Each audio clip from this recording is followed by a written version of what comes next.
Dieu parle encore à travers l'histoire, les temps et les hommes.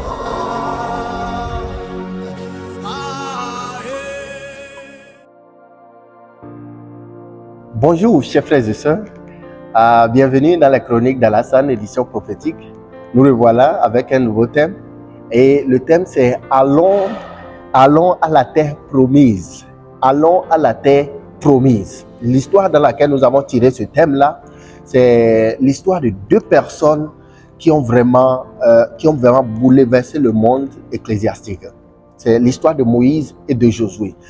La terre promise a démarré dans Exode 12. Vous savez, avec Moïse, quand le Seigneur a fait la promesse à Moïse, aux enfants d'Israël, d'abord passant par Moïse, il a entendu alors le cri de son peuple, il est descendu pour les secourir. Et il va passer alors par Moïse.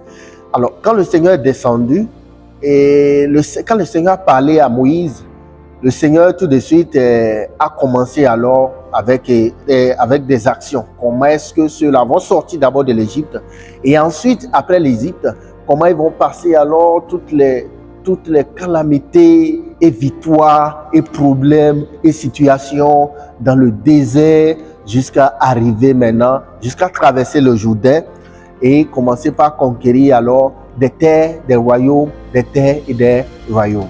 Et on a aussi découvert que en fait, la terre promise n'était pas typiquement comme la Bible le dit, là où coule le lait et le miel.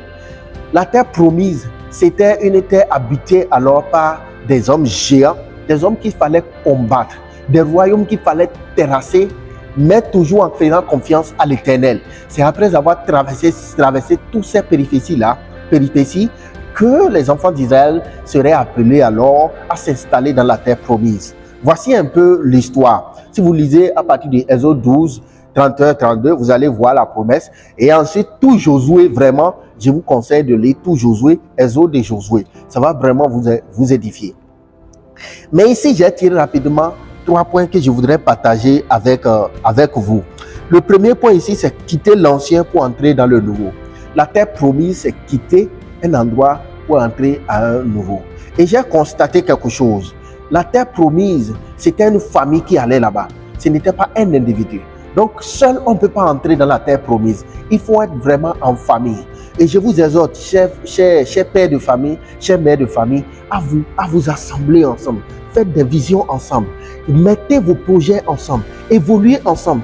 Parce que ce que vous n'allez pas pouvoir finir en votre temps, ce sont vos enfants qui vont terminer ça. Maintenant, si vous n'avez rien à finir, qu'est-ce que vos enfants vont terminer? Rien.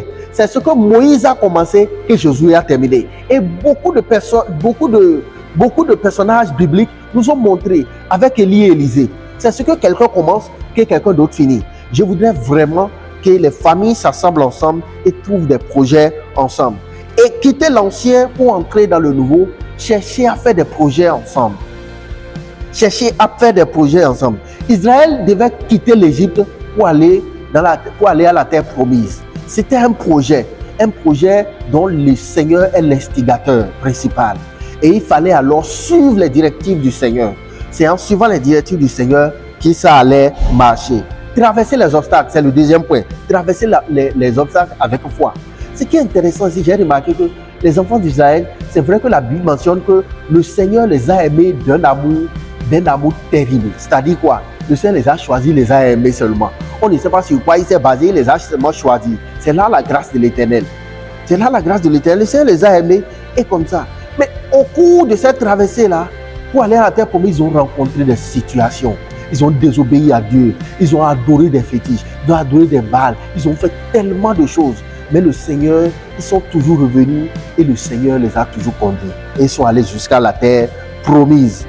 Enfin, se positionner pour préparer sa victoire. Se positionner ou se préparer d'accord à sa victoire. Les enfants d'Israël, à un moment donné, avec Josué, il fallait qu'ils se préparent alors à leur victoire. Et quand Josué est venu, Josué les a ordonnés. Faites ceci, faites cela, faites ceci, faites cela. Parce que nous allons alors vers la victoire. Nous voulons entrer dans la terre promise. Préparons-nous pour entrer dans la terre promise. La terre promise, on ne peut pas entrer de façon, comment, oh là là, on tombe dedans comme ça. Non.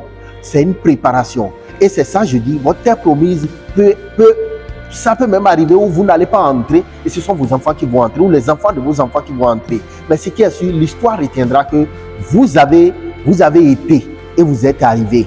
Et je prie que au nom puissant de Jésus-Christ, que le Seigneur définisse votre terre promise et que dès aujourd'hui, vous commencez par y travailler au nom puissant de Jésus-Christ. Amen. Shalom. Soyez bénis.